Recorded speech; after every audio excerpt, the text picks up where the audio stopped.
168 बेटियां मार डाली।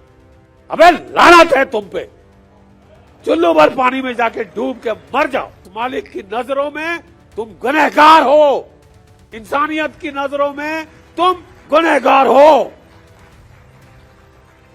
तुम गुनहगार। गलतफहमी में मत रहना, फिर लड़ाई शुरू करोगे ऐसा झटका लगेगा कि होश आवाज के फाकते उड़ जाएंगे। जो डर गया सो मर गए। और जहां डर नहीं, जहां हिम्मत है, जहां शुजात है, जहां बहादुरी है, जहां कहते साहब हम शहादत को गले लगा दें। तो मैंने कहा साहब जब इस लड़ाई का नतीजा आएगा आप हैरान रह जाएंगे। गौर फरमाएं, जब इस लड़ाई का नतीजा आएगा आप हैरान रह जाएंगे। ईरान भावी होगा। और ये मैंने कहा था साहब आज से 107 दिन पहले। आज मैंने 107 दिन पहले ये मैंने कह दिया था। तो उस वक्त मेरे जो बाकी फौजी साथी बोले थे, बोले यार जीडी तू सटिया गया है क्या? कहा अमेरिका सुपर पावर, साथ में इजराइल, उसके पास भी न्यूक्लियर हथियार, रीजनल सुपर पावर। ईरान बेचारे 48 साल से इनके ऊपर सैंक्शन लगा रखी है। इनकी इकोनॉमी तबाह करने की हर कोशिश की गई ताकि लोग वहां पे, जिसको वो कहते हैं ना हंगर लीड्स टू एंगर, जब भूख हो तो गुस्सा आता है, और उस गुस्से को हार्वेस्ट किया जाए ताकि वहां की सरकार का तख्ता पलट किया जाए। साजिश, ये साजिश की जा रही 48 साल से चल रही। लेकिन दाद देना पड़ेगा इस मुल्क को साहब। आपको कदर करनी पड़ेगी इनकी जो शहादत, जो कुर्बानी जो इन्होंने दी है। और इनकी शहादत कुर्बानी की वजह से जो थर्ड वर्ल्ड की इज्जत है वो बरकरार रखी है साहब। इन्होंने वो बरकरार रखी है। और हमें फौज में अगर एक चीज की हम लोग हम बहुत कदर करते हैं वो है हिम्मत की, वो है शुजात की। हिम्मत की, शुजात की कदर फौज में की जाती है, चाहे हमारा दुश्मन ही क्यों ना दिखा रहा हो। लेकिन अगर वो अपने मुल्क के लिए, अपने नमक के हक अदा करने के लिए सर कुर्बान कर रहा है तो उसकी इज्जत करते हैं, चाहे दुश्मन का भी हो, चाहे दुश्मन का भी हो। ये हम जानते थे कि ये बहुत पुरानी सभ्यता है। और अगर मैंने बड़े डंके की चोट पे कह दिया कि साहब ईरान की फतेह होगी, ईरान का पलड़ा इस लड़ाई के बाद भारी साबित होगा, तो लोग बोलने लगे तू सटिया गया है, हो ही नहीं सकता, क्या बकवास कर रहा है। मैंने कहा आगे आगे देखे जाओ। ठीक है, इजराइल से एक सज्जन, ठीक है, एक महानुभाव, वो भी मेरे साथ टीवी पे थे, बोले 48 घंटे में ईरान खत्म, घुटने टेक देगा। अयतुल्लाह खुमैनी साहब को मार डाला, 80 साल की उनकी बेचारी बेगम को मार डाला तुमने, उनके बेटे, उनकी बेटी, उनकी बहू को मार डाला। मेरी भी बहू यहां बैठी है, इसका लड़ाई से क्या सरोकार? अब औरतें बच्चे मार रहे हैं और उसके बाद टार्जन, बुंडोलो, क्रीग बने औरतें 168 बेटियां मार डाली। अबे लानत है तुम पे, चुल्लू भर पानी में जाके डूब के मर जाओ। लानत है तुम पे, तुम बच्चियां मार रहे हो, तुम हारोगे क्योंकि तुम गुनाह कर रहे हो। उस मालिक की नजरों में तुम गुनहगार हो, इंसानियत की नजरों में तुम गुनहगार हो तुम गुनहगार। अरे मासूम बच्चियों को कौन मारता है यार? हैवान ही है कोई जो उसको मारे, एक छोटी सी बच्ची को मार डालेगा। तुमने एक नहीं मारी साहब, 168 मारी है मिनाज में, और वो तो एक जगह थी, वो तो एक जगह थी। मैं आज आपको इस जंग के कुछ जो नुक्ते हैं वो समझाना चाहता हूं एक फौजी अफसर के तौर पे। ठीक है साहब, जब ये लड़ाई शुरू हुई, मैंने किस बुनियाद पे कहा कि अमेरिका नहीं जीत सकता? एक मैथमेटिकल इक्वेशन हमारे ना, ये देखिए यहां पे जीरो का इजाद हुआ था इस मुल्क में। यहां से ईरान गया, ईरान से अरब गया, अरब से यूरोप गया, और अमेरिका वगैरह, उन्होंने सारा मैथमेटिक्स हम लोगों से सीखा है, सारा मैथमेटिक्स हम लोगों से सीखा है। तो मैंने कहा साहब, जब अमेरिका ने इराक पे हमला किया था, इराक ईरान से 1/4 गुना छोटा है। इराक सपाट समतल रेगिस्तान है, वहां कहीं भी लेके टैंक लेके चढ़ जाओ। ईरान इराक से 4 गुना बड़ा है, नंबर 1। ठीक है साहब, ईरान इराक से 4 गुना ज्यादा बड़ा है, और पहाड़ ही पहाड़ हैं, एल्बर्स, ज़ाग्रोस, और जो समुद्र तट है हॉर्मुज के ऊपर, वो सारी चट्टाने हैं, रेत नहीं है साहब। वो चट्टान पे हमला करने बड़ी बड़ी फौज के फाख्ते उड़ जाए। और 48 साल से ये लोग तैयारी कर रहे हैं इस जंग की। 48 साल से ईरान के लोग इस जंग की तैयारी कर रहे हैं। वो कह रहे थे ना कि साहब ये सरजमी हम इसको रौंदते हैं साहब, टैंक रौंदते हैं। अरे ये सरजमी ही हम फौजियों को बचाती है, मालूम? हम खोदते हैं इसके अंदर टनल, ट्रेंचे, बंकर, और अंदर घुस जाते हैं, और जितने मर्जी B-52 B-2 बम्बर बम गिराए, अरे कख नहीं होता, कख नहीं हुआ है। कर लो जितने मर्जी तुम दावे कर लो कि हमने 80% उड़ा दिए ईरान के मिसाइल। वो CIA ने बोल दिया आज की 30% ठोके हैं साहब, 70% उनके पास हैं। गलतफहमी में मत रहना,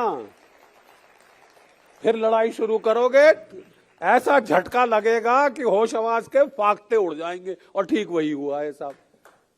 मैं समझाना चाहता हूं कि जब अमेरिका ने पहले 1991 में 1991 में इराक पे हमला किया था, मालूम कितनी फौज लगाई थी जमीन पे? 7.5 लाख। 45 देश मिलके चढ़े थे उस एक मुल्क के ऊपर। ठीक है, 3,500 जेट फाइटर थे। अब इराक के पास नहीं थे जेट फाइटर, बराबरी करने का कोई सवाल नहीं था। तो उसने जो रूस के स्कड मिसाइल थे वो फायर करने शुरू किए। वहां से ईरान के लोगों ने, चीन के लोगों ने, और हमारे हिंदुस्तान के लोगों ने सबक सीखा।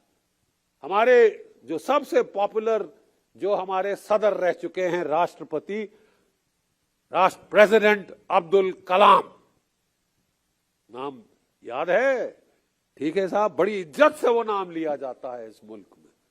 हमारे सबसे मशहूर प्रेसिडेंट, वो हमारे मिसाइल साइंटिस्ट थे।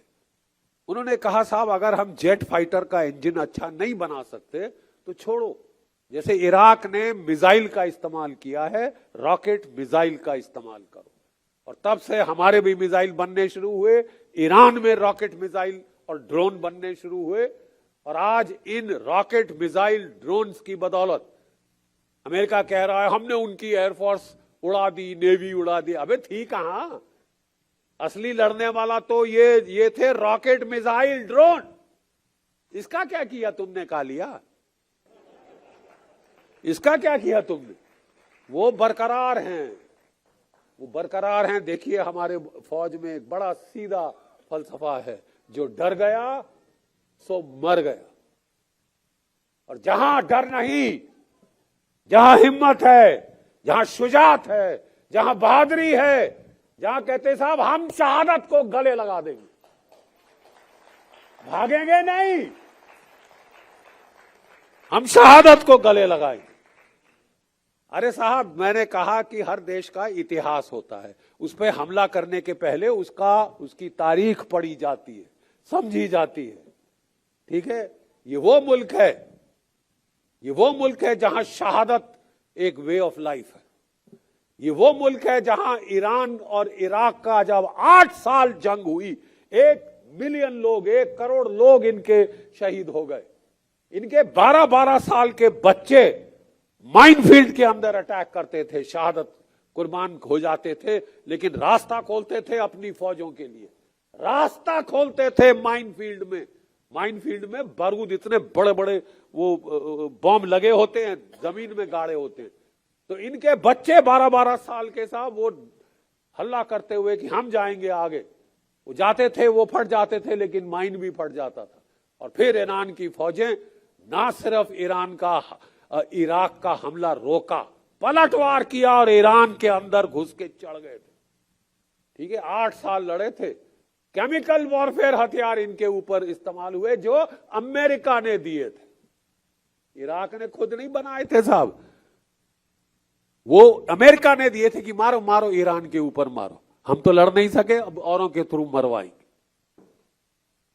ठीक है साहब, जो मुल्क 8 साल वैसे लड़ गया, मैंने कहा यार कुछ है हम में कि मिट सकती नहीं कभी हस्ती हमारी, इस मुल्क की हस्ती नहीं मिटेगी जब तक लोग कुर्बानी शहादत देने को तैयार है, बच्चा बच्चा अपने मुल्क की इज्जत हिफाजत के लिए लड़ने को तैयार है, तो साहब वो मुल्क को हराना आसान नहीं होता, आसान नहीं होता। और मैंने कहा अगर 7.5 लाख की फौज लगानी पड़ी थी अमेरिका को इराक के बरखिलाफ, पहली गल्फ वॉर 1 में, गल्फ वॉर 2 में जब बहुत नुकसान हो चुका था तब भी 3 लाख की फौज लगानी पड़ी।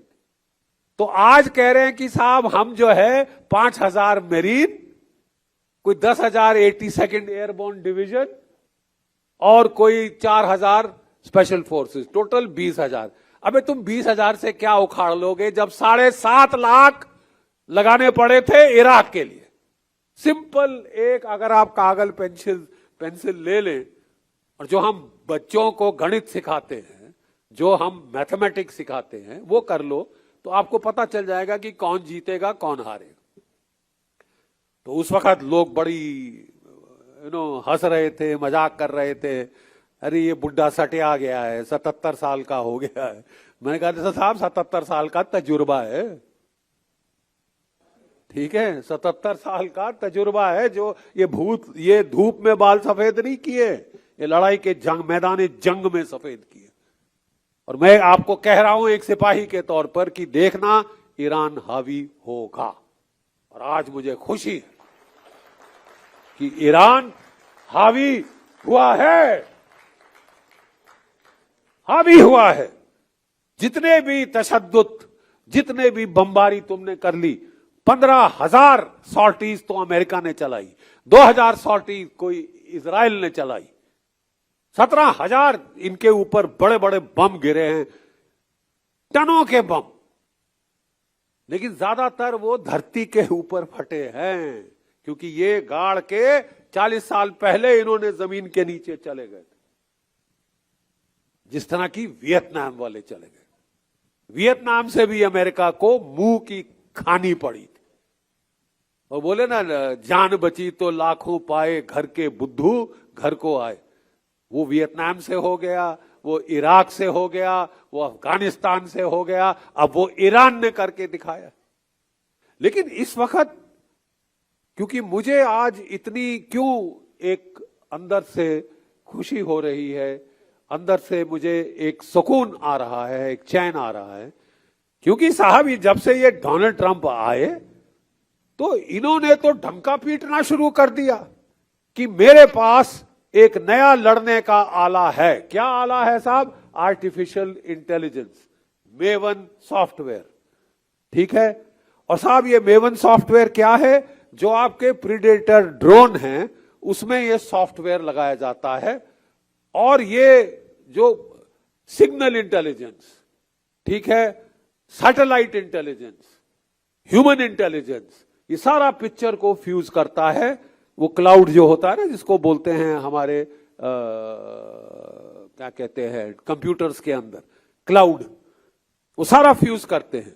फेशियल रिकग्निशन सॉफ्टवेयर होता है, मतलब वो ऊपर से सैटेलाइट और ड्रोन, आप सड़क पे जा रहे हैं, आपने ऐसे मुंह करके देखा, वो आपकी फोटो पकड़ के पहचान लेता है, पिक्सल मैच करता है, जैसे कि पासपोर्ट के दौरान आपकी आंख में वो डाल के फोटो डाल के मैच की जाती।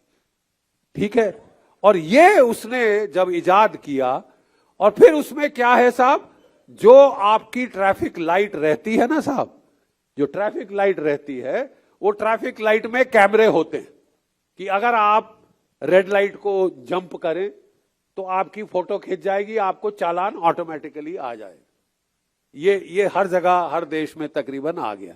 उसको हैक करके जब भी ईरान के टॉप लीडर चले, उनकी कॉन्वॉय चले, भाई जब भी हमारे प्रधानमंत्री जाते हैं, कोई एक गाड़ी थोड़ी ना जाती, 7-8 गाड़ियां जाती हैं, ठीक है, जो कि सायरन बजता है, ये बजता है, एम्बुलेंस होती है, सिग्नल व्हीकल, जैमर व्हीकल, ये वो, जहां वो चलता है आप वो कैमरा को हैक करके सैटेलाइट से पता कर लेते हैं कि लीडरान कहां से कहां जा रहे हैं, कब जा रहे हैं।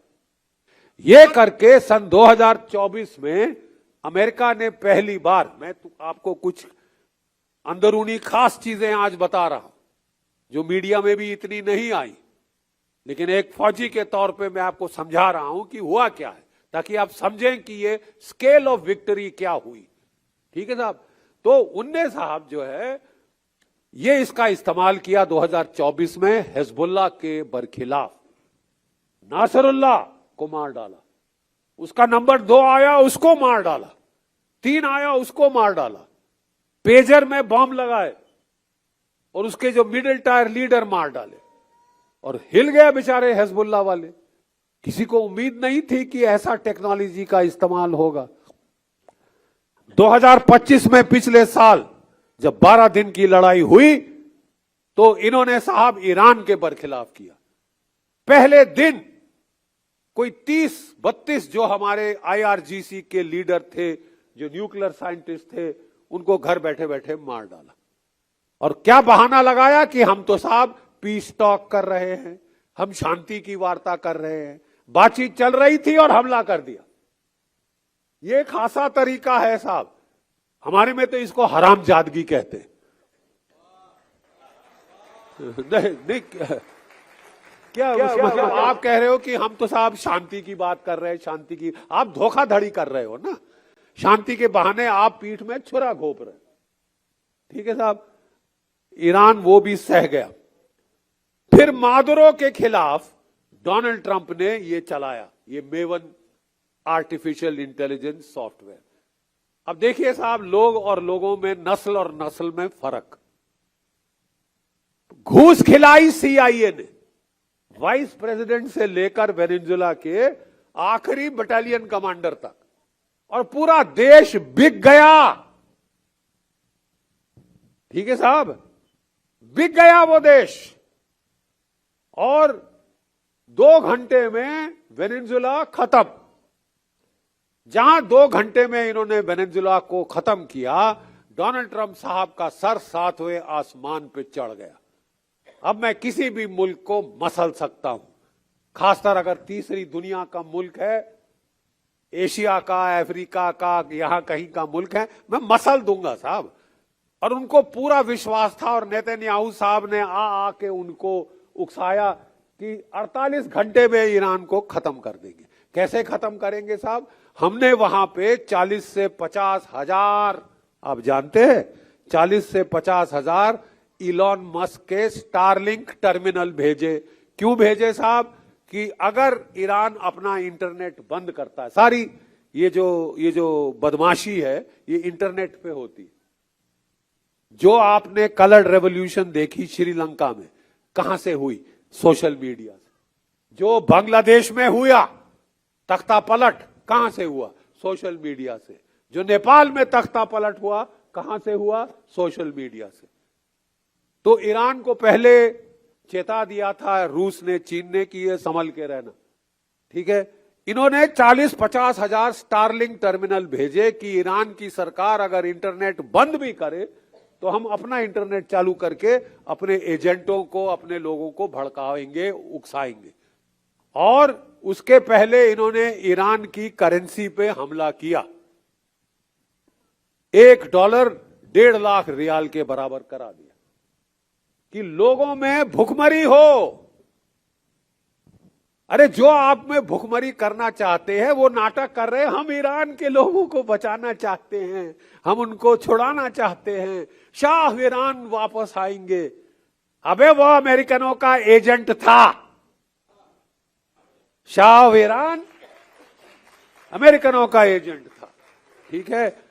1951 में मोसादेक ने तख्ता पलटा था, ठीक है, इस राजशाही का जो अंग्रेजों को बिकी हुई थी, ठीक है। और उस वक्त एग्जैक्टली यही कहानी हुई। इतिहास दोहराता है अपने आप को जनाब, दोहराता है साइकिल्स में। उस वक्त भी तख्ता पलट किया मोसादेक का, इकोनॉमिक सैंक्शन लगाई और फौज से बगावत कराई। लेकिन ईरान के लोगों में एक बहुत अच्छी सिफ्त है, वो सीखते बहुत जल्दी और वो भूलते नहीं। अब ईरान में एक फौज नहीं है साहब, कि आर्मी हो, नेवी हो, एयरफोर्स है, वो तो है ही है, साथ में IRGC है, इस्लामिक रेवोल्यूशनरी गार्ड कोर, जो कि वफादार है सुप्रीम लीडर का। कि आप किसी और को खरीद भी ले तो एक ये है तबका, ठीक है। और उन्होंने यही चीज को दोहराने की कोशिश करी इस साल जनवरी में। और मोसाद का जो टॉप लीडर था और नेतन्याहू था, ये लोग गए अमेरिका, डोनाल्ड ट्रंप को बोला सब कुछ तैयार है, बगावत होगी साहब, ईरान में बगावत होगी, ईरान के लोगों का हजूम के हजूम सड़कों पे आएंगे और ये खत्म, 48 दिन में आप फतेह हासिल कर ली होगी वेनेजुला के बाद ईरान पे। और डोनाल्ड ट्रंप ने साहब डींगे हाँकनी शुरू करी, मैंने मसल दिया वेनेजुला को, 48 घंटे में ईरान के घुटने टिका दूंगा, फिर मैं ग्रीनलैंड को पकड़ूंगा, फिर मैं कनाडा को पकड़ूंगा। उसके बाद कहां आएंगे साहब? भारतवर्ष। नहीं, उसके बाद कहां आएंगे? ये कौन सा जमाना है? क्या ये कॉलोनियलिज्म का जमाना है? मेरे को वेनेजुला का तेल चाहिए, मेरे बाप का है, ये लो, ये मेरे पास है और है उसके पास। ईरान का तेल मेरा है, मैं ले लूंगा। ग्रीनलैंड में रेयर अर्थ है, मुझे चाहिए, मैं ले लूंगा। कनाडा में यूरेनियम है, तेल है, मैं ले लूंगा। आप क्या क्या लेंगे साहब, कहां कहां लेंगे? ठीक है, तो मैं आपको बताना चाहता हूं कि ये साजिश थी ईरान के बरखिलाफ। दाद देते हैं ईरान के लोगों की शुजात को।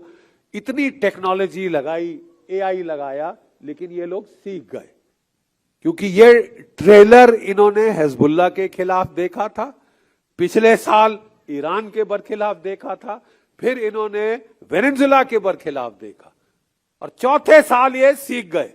इतनी टेक्नोलॉजी लगाई। देखिए, जितना भी, देखिए अल्लाह ताला ने एक दिमाग दिया है। और मैं बता दूं, ये जो बायो कंप्यूटर है ना, ये किसी भी कंप्यूटर से ज्यादा तेज है। चाचा चौधरी का दिमाग कंप्यूटर से भी तेज चलता है, ठीक है। हमारे ईरानी भाइयों का दिमाग, उन्होंने देखिए क्या कहा, भाई ये है इसका तौर तरीका लड़ाई का। नंबर 1, जो कमांड एंड कंट्रोल डिसेंट्रलाइज किया जाए। 31 डिस्ट्रिक्ट हैं ईरानियन रेवोल्यूशनरी गार्ड कोर के, हर एक डिस्ट्रिक्ट के पास अपने मिसाइल, अपने रॉकेट, अपने ड्रोन हैं।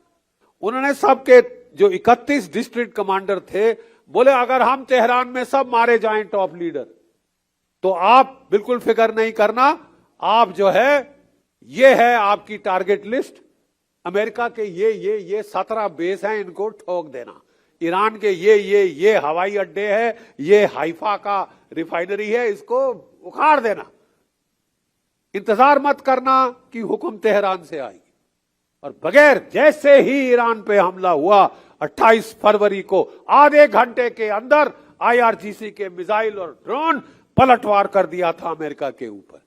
हर कमांडर को बोला गया कि 5 कमांडर अपने चेन ऑफ नियुक्त करो, मैं मारा गया तो ये मारा गया तो ये मारा गया तो ये।